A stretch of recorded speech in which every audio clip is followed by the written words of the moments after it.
Hello friends, I am Aditi. कैसे हैं आप लोग? आज हम आपको बताने वाले हैं 7 Ps ऑफ ब्रांडिंग के बारे में। ठीक है, 7 Ps ऑफ ब्रांडिंग यानी कि इसका ये मतलब है 7 Ps ऑफ ब्रांडिंग को हम ये भी कहते हैं पिलर्स ऑफ ब्रांडिंग। ठीक है, पिलर्स ऑफ ब्रांडिंग यानी कि किन किन मजबूत चीज़ों का ध्यान दिया गया, किन किन इम्पोर्टेंट क्षेत्र में, यानी कि किस किस इम्पोर्टेंट जगहों पर ध्यान दिया गया जिसके वजह से एक बहुत बड़ी ब्रांड खड़ी हुई। कोई भी बहुत बड़ी ब्रांड किन चीज़ों पे ध्यान देने से खड़ी होती है? इजी सा आंसर रहता है लोगों का कि मार्केट में चल गई, जनता पसंद की और वो बहुत बड़ी हो गई। लेकिन उसके पीछे मार्केटर्स को कितना दिमाग लगाना पड़ा, जनता के पसंद में आने के लिए मार्केटर्स ने क्या किया, किन किन चीज़ों का ध्यान दिया, ये लोग नहीं देखते हैं। लोग बस ये ज़रूर देखते हैं कि बस चल गई, लोग पसंद किए, चल गई, बात ख़त्म। नहीं, 7 चीज़ों का ध्यान। 7 Ps ऑफ मार्केटिंग का मतलब है 7 पिलर्स ऑफ मार्केटिंग, यानी कि P से 7 वर्ड शुरू होते हैं। जैसे कि मार्केटिंग मिक्स में हमने पढ़ा था, याद कीजिएगा, 7 Ps of marketing mix, marketing mix का 7 Ps ऑफ मार्केटिंग मिक्स हमने पढ़ा था, जिसमें ऐसे ही 7 वर्ड शुरू होते थे, P से 7 वर्ड शुरू होते थे, जिस पे ध्यान देने के बाद पता चला कि मार्केट ऐसे चलती है। इन सब क्षेत्रों में ध्यान देने के बाद ही मार्केट चलती है, ऐसे हवा में नहीं चलती है। तो इसमें भी ब्रांडिंग, एक बहुत बड़ी ब्रांड कोई कैसे बन गई है, कोई प्रोडक्ट है वो बहुत बड़ी ब्रांड, या कोई कॉर्पोरेशन, कोई एंटरप्राइज कैसे बन गई है। तो आइए देखते हैं कि किन किन 7 चीज़ों पर ध्यान दी गई है। ठीक है, फर्स्ट इज द पर्पस, सुनते जाइए। Purpose, second perception, third personality, fourth position, fifth promotion, sixth product and 7th price. इसको आप नंबरिंग में ऊपर नीचे लिख सकते हैं, लेकिन वर्ड सातों आप लिख दीजिएगा अगर आपको पूछता है तो। ठीक है, फर्स्ट है पर्पस। आपके ब्रांड का क्या पर्पस है? अगर आप सिर्फ प्रॉफिट मोटिव से ही काम करना चाहते हो, यानी कि पब्लिक वेलफेयर के लिए आप उतना काम नहीं कर रहे हैं, आप सर्विस प्रोवाइड कर रहे हैं या प्रोडक्ट प्रोवाइड कर रहे हैं, वो सिर्फ अपने प्रॉफिट मैक्सिमाइजेशन के लिए कर रहे हैं, तो ये उतनी बहुत बड़ी तोप वाली बात नहीं है। लेकिन आप कोई प्रोडक्ट या सर्विस प्रोवाइड कर रहे हो जिसमें पब्लिक वेलफेयर सबसे ज़्यादा हो रहा है और साथ में आपका प्रॉफिट भी हो रहा है, तो ये बहुत गुड पर्पस होती है। तो पर्पस का मतलब क्या, यानी कि क्या पर्पस है आपका, आपके ब्रांडिंग करने का, आपके एडवर्टाइजिंग करने का। आप एक बहुत बड़े ब्रांड हो, आपका क्या पर्पस रहा, कैसे आपका एम्बिशन क्या था। ठीक है, तो पर्पस होना चाहिए, पब्लिक वेलफेयर, पब्लिक सेटिस्फेक्शन ज़रूर होना चाहिए किसी भी ब्रांड का। उसके बाद होना चाहिए प्रॉफिट मैक्सिमाइजेशन, राइट। तो पर्पस का मतलब आपका पर्पस क्या है। आप अगर कुछ नए ब्रांड अगर एंट्री करने जा रही है मार्केट में, तो उसका पर्पस क्या है, वो किस पर्पस से आई है? वो सिर्फ गुडविल हासिल करने आई है, अपना रेपुटेशन बनाने सिर्फ आई है, सिर्फ नाम कमाने आई है, पब्लिक वेलफेयर करने आई है, या फिर सिर्फ प्रॉफिट मैक्सिमाइजेशन करने आई, यानी कि सिर्फ पैसे कमाने आई है। ये बहुत महत्व रखता है कि पर्पस क्या है आपके ब्रांड का। ठीक है, सेकेंड परसेप्शन। परसेप्शन का मतलब होता है ability to maintain and understanding something, यानी कि कोई भी ब्रांड स्टेबल कैसे हुई है मार्केट में, वो मार्केट के सारे कंडीशन को समझी है, पब्लिक के दिमाग को समझी है, जनता की रुचि को समझी है, कॉम्पिटिटर्स के दिमाग को समझी है। तो इसका वो ability to maintain and understanding something, यानी कि वो अपनी ब्रांडिंग को मेंटेन रखी, सब कुछ समझते हुए अपने परफॉर्मेंस को बरकरार रखना, यानी कि यही है कि सुधार करना, जहाँ कमी हो वहाँ सुधार करना, जहाँ सुधार है वहाँ और ज़्यादा सुधार करना, और बहुत ज़्यादा सुधार करने के बाद तो क्या है, उसको प्रॉफिट मिलना ही है। तो मार्केट के पूरे कंडीशन को समझी, ऊपर से अपनी जो परफॉर्मेंस है उसको बरकरार रखी। यहाँ पे देखिएगा, ability to maintain and understanding something. Perception का मतलब होता है किसी भी चीज़ को, क्षमता किसी भी चीज़ को मेंटेन करने का और बनाए रखने का और समझने का। ठीक है, किसी भी चीज़ को बनाए रखने का और किसी भी चीज़ को समझने का ये क्षमता होता है। तो परसेप्शन होना बहुत ज़रूरी है। ठीक है, अगर आपको स्टेबल होना है मार्केट में। तो आपको मार्केट के हिसाब से ही चलना पड़ेगा। ऐसा नहीं होता है कि हमारे हिसाब से मार्केट चलेगी, कभी ऐसा नहीं होता है। पहले ये ज़माना था कि सेलर्स वे are the king of market, कहा जाता था sellers are the king of market, क्योंकि कंपटीशन नहीं थी, प्रोडक्ट बहुत कम थे मार्केट में, जनता मजबूर थी कि उसे जो मिल रहा है वही लेना पड़ेगा। लेकिन अब कंपटीशन मार्केट में बहुत ज़्यादा है, अब जनता के पास आ गया है चॉइस, वो आपको ठुकरा के कभी भी कहीं भी जा सकती है, क्योंकि उसको तो अपनी सेटिस्फेक्शन देखनी है, वो जहाँ संतुष्ट रहेगी वहीं जाएगी ना, ऑफकोर्स वहीं जाएगी। तो आप अगर सारे चीज़ों को मेंटेन नहीं रखते हैं अपने अच्छे से, जनता के ये पर खड़े नहीं उतरते हैं डिमांड पर, तब तो आपका ब्रांड गया है डूबने बराबर ही। तो ये परसेप्शन बनाए रखना बहुत ज़रूरी है, मेंटेन करना और हालात को समझना, ठीक है। थर्ड है पर्सनालिटी। एक ब्रांड का जो इमेज होता है ना, इमेज आप कह लो कैसा है, कैसा वो ब्रांड बहुत ही शोबर ब्रांड है, उस ब्रांड की कोई भी चीज़ बहुत शोबर मिलती है। तो पर्सनालिटी में ये नहीं कि ब्रांड के मैनेजर्स का पर्सनालिटी कैसा है, सॉरी मार्केटिंग मैनेजर्स का पर्सनालिटी कैसा है, वर्कर्स का पर्सनालिटी कैसा है, वो आपका थोबड़ा देखने नहीं जा रहे हैं, मार्केटर्स का थोबड़ा देखने नहीं जा रही है पब्लिक। आपके प्रोडक्ट का जो पर्सनालिटी है, यानी कि उसका इमेज जो है, यहाँ पे पर्सनालिटी का मतलब आ जाएगा छवि वहाँ इंसान का नहीं आएगा, यहाँ आपके प्रोडक्ट और सर्विस का आएगा, ठीक है। उसकी पर्सनालिटी, एक इमेज कैसी है, कहते हैं ना एडिडास का आप कोई भी सामान लोगे बहुत टिकाऊ है, अमेरिकन टूरिस्टर का ये बहुत टिकाऊ है। तो एक टिकाऊ है, टिकता है, उसकी एक पर्सनालिटी है, ये एक छवि है उसकी कि वो टिकाऊ है, उसकी एक क्वालिटी है। तो यहाँ पर आप ये ले सकते हो, पर्सनालिटी का अर्थ यहाँ पे ब्रांडिंग में यही होता है कि आपकी पर्सनालिटी कैसी है। You are sober, you are smart, you are anything. Personality अच्छी है, पब्लिक को पसंद आएगी, आपकी प्रोडक्ट की क्वालिटी अच्छी है, पसंद आएगी। और बहुत कुछ इसमें ये भी है, पर्सनालिटीज़ में ये भी आते हैं कि आप ब्रांड एम्बेसडर्स आपके कैसे हैं, उनकी छवि कैसी है, ये भी बहुत ज़्यादा इफेक्ट करता है।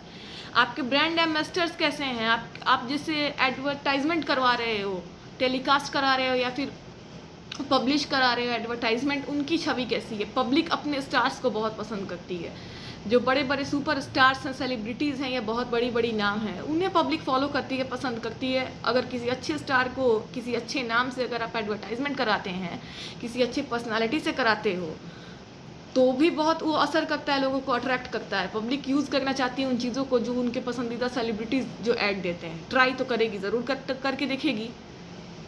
तो यहाँ पर्सनालिटी में वो सब भी इंक्लूड होता है, ठीक है। यहाँ ब्रांड की पर्सनालिटी नहीं देखी है, ब्रांडिंग कैसे चल गई है उसकी पर्सनालिटी देखी जाती है, किन चीज़ों से, ठीक है। और फोर्थ है पोजीशन। आपका पोजीशन क्या है, कहते हैं ना ये ब्रांड अभी फर्स्ट पोजीशन पे चल रहा है, अभी टाटा मोटर्स इंडिया में फर्स्ट पोजीशन पे चल रहा है। बैंक में अगर हम कहें, अगर बात करते हैं तो SBI फर्स्ट, तो पोजीशन क्या है, तो इसमें हो गया पोजीशन क्या है आपका ओहदा क्या है, आपकी रैंकिंग क्या है। सीधे यहाँ पर रैंकिंग पे आ जाओ, फर्स्ट हो, सेकंड हो, थर्ड हो, फोर्थ हो, काउंटिंग करके आप जिस भी रैंक पे हो तो पोजीशन आपका वो हो गया, पोजीशन आपका क्या है। फिफ्थ प्रमोशन, घूम फिर के सारा लोचा एडवर्टाइजमेंट पर ही आना है। आप अपने प्रोडक्ट को कैसे प्रमोट कर रहे हो, प्रमोशन तभी प्रमोशन होगा, एडवर्टाइजमेंट पे कैसे आएगी। एडवर्टाइजमेंट से ही पब्लिक अट्रैक्ट हो रही है, वो सामान खरीद रही है, सेटिस्फाई हो रही है, उसे कुछ और नया चाहिए। तो आप जो प्रोडक्ट और सर्विस प्रोवाइड करते हैं उसको प्रमोट करके कुछ और अच्छा करते हो, यानी कि उसमें एडिशन कुछ और कर देते हो, तो वो एक प्रमोट हो गई। एंड देन फिर advertisement, and then attract the people, and then people come and buy your product and they will satisfy. ये होता है मार्केट। चलते जाइए, जनता जो कहती है उस पर चलते जाइए। सिक्स्थ है प्रोडक्ट, सबसे बड़ी चीज़ प्रोडक्ट। इसको अगर आप फर्स्ट, सॉरी मैंने यहाँ 6 पे लिखा है, अगर आप लिखोगे तो मैं बता दूँ, फर्स्ट पे लिखोगे इस चीज़ को, तो फर्स्ट पे मैंने पर्पस दिया था। कैसे भी आप अकाउंट वाइज लिख सकते हो, लेकिन फर्स्ट प्रोडक्ट अगर आप लिखोगे तो ज़्यादा अच्छा रहेगा, क्योंकि सबसे बेसिक चीज़ है यही, सबसे बड़ी बात मेरा पर्पस भी अच्छा है, मेरा परसेप्शन भी अच्छा है, मेरी पर्सनालिटी भी अच्छी है, मेरे पोजीशन भी बहुत बड़ा है, मैंने प्रमोशन भी कर दिया, हर चीज़ का अच्छे से प्रमोट हो रहा है। प्रोडक्ट में अगर मेरे डिफ़ॉल्ट आ गया, सब कुछ का धजिया उड़ जाएगा। सबसे बड़ी बात, पब्लिक को सामान से ही मतलब है। ठीक है, आपके एडवर्टाइजमेंट से अट्रैक्ट होके आ जाएगी, एक बार ट्राई कर लेगी, अगर उसको पसंद नहीं आएगी प्रोडक्ट की क्वालिटी, वो दोबारा आपको पूछने भी नहीं जाएगी। सबसे बड़ी चीज़, प्रोडक्ट हमारा अच्छा होना चाहिए, वरना एडवर्टाइजमेंट भी चला जाता है तेल लेने, पोजीशन भी चला जाता है तेल लेने, और पर्सनालिटी भी चली जाती है तेल लेने। एकदम एग्जैक्टली ये राइट बात है मैं जो बोल रही हूँ। आपको हंसी भी आ रही होगी मेरे लैंग्वेज पर, लेकिन ये ही होता है, सच्चाई है ये। ठीक है, 7th है प्राइस। फिर इसमें भी फंसते हैं लोग आके, मार्केटर्स इसमें भी फंसते हैं। सब कुछ अच्छा है लेकिन बहुत ज़्यादा महंगा कर रखा है, तो कैसे खरीदेगी पब्लिक? सब कुछ बहुत अच्छा है, क्वालिटी भी अच्छी है, लेकिन पब्लिक के एफोर्ड करने लायक नहीं है।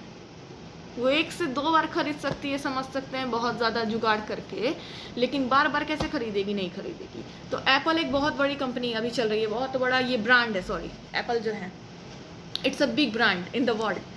तो एप्पल का पर्पस ही था कि उसे बस गुडविल बनाना था, यानी कि I am the big brand, मतलब मैं बहुत बड़ा ब्रांड हूँ। उसे बस अपनी गुडविल, अपनी रेपुटेशन बनानी थी, ना तो उसे प्रॉफिट मोटिव से एंट्री की थी मार्केट में, और ना ही वो ये इस मोटिव से एंट्री किया था कि पब्लिक वेलफेयर के मोटिव से, यानी कि जनता के लिए वो अपने मोबाइल को लॉन्च नहीं किया, ना ही वो पैसों के लिए मोबाइल को लॉन्च किया। उसे हाईएस्ट रैंक पर जाना था। एप्पल जो कंपनी ने मोबाइल लॉन्च किया, आज बहुत बड़ा ब्रांड है, तो वो प्रॉफिट कमाने के लिए लॉन्च नहीं की थी, ना ही वो जनता के लिए एक नया मोबाइल लॉन्च की थी। उससे बहुत बड़ा कहलाना था, इट्स अ हेवी ब्रांड, उसे कहलाना था, अपनी रेपुटेशन को बहुत बड़ा, अपनी गुडविल को बनाना था इंटरनेशनल मार्केट में, इसलिए उसने लॉन्च की थी। तो यहाँ पे उस टाइप के चीज़ों, उस ब्रांड्स को प्राइस से कोई लेना देना नहीं रहता है। उन्होंने हाई प्राइस रख दिया कि मैं बहुत महंगा हूँ और ये महंगाई से ही जो है मेरी पहचान होगी, तो उसे गुडविल रखना था अपना, तो इसलिए कर दिया। तो बहुत महंगे किस्म के लोग ही उसको अफोर्ड कर सकते हैं, बहुत महंगी पैसे जिनके पास हैं, अंडरस्टैंड। और मामूली पब्लिक तो उस चीज़ को खरीद नहीं सकती है, लेकिन इंटरनेशनल मार्केट में वो चल रहा है, क्योंकि वो इंटरनेशनल लेवल पे चल रहा है, तो वो तो चलेगा ही, वो मल्टीनेशनल लेवल पे भी चल रहा है, आप कह सकते हो एक तरीके से। तो प्राइस बहुत बड़ी महत्व रखती है। अगर आप वेलफेयर के लिए लॉन्च किए हो, अगर आप एप्पल की तरह बस अपना रेपुटेशन बनाने के लिए लॉन्च किए हो कि I am the very very highest in the market, तो अब तो कोई बात ही नहीं है प्राइस का। आप कम रखोगे, ज़्यादा रखोगे, आपको क्या लेना देना है उससे, या जनता को क्या लेना देना है? तुम्हें बस गुडविल बनाए रखना है, जो भी आएगा महंगा आए, पैसे जिसके पास होंगे वो खरीद के लेके चला जाएगा, बात खत्म। लेकिन आप अगर आम पब्लिक के लिए लॉन्च किए हैं किसी भी प्रोडक्ट या सर्विस को, अगर आपने आम पब्लिक के लिए लॉन्च कर दिया किसी प्रोडक्ट या सर्विस को, तो उसमें आपको वेलफेयर देखना पड़ेगा कि हमने जो प्राइस रखा है हमारे प्रोडक्ट का, वो जनता के वेलफेयर में आता है कि नहीं आता है, जनता उसे अफोर्ड कर सकती है कि नहीं कर सकती है, ये चीज़ हमें ध्यान देना पड़ेगा। ठीक है, तो और अगर प्रॉफिट मैक्सिमाइजेशन के लिए लॉन्च किया गया है तो भी कोई बात नहीं है, वही महंगे लोग आएंगे, खरीद के लेके चले जाएंगे पैसे वाले, राइट। लेकिन आप मिडिल क्लास लोगों के लिए कुछ लॉन्च करते हो, तो वहाँ पर आपके ब्रांड का प्राइस बहुत मायने रखता है। ठीक है, तो ब्रांडिंग में ये 7 चीज़ें बहुत मायने रखती हैं। 7 मैंने आपको 15 मिनट का मेरा वीडियो बनने जा रहा है अभी, आई थिंक मैंने समझा दिया, आप समझ गए होगे। पर्पस यानी कि आपका एम्बिशन क्या है, किस पर्पस से बना रहे हो। परसेप्शन होना चाहिए, यानी कि आपके पास क्षमता होना चाहिए चीज़ों को समझने का और उसको बरकरार रखने का, समझ के। पर्सनालिटी यानी कि आपकी जो छवि है वो अच्छी होनी चाहिए मार्केट में। पोजीशन यानी कि आपका ओहदा क्या है, फर्स्ट है, सेकंड है, थर्ड है, किस लेवल पे चल रहे हो। प्रमोशन, प्रमोट करते जाओ, चीज़ों को बनाते जाओ, नया नया प्रमोट करते जाओ।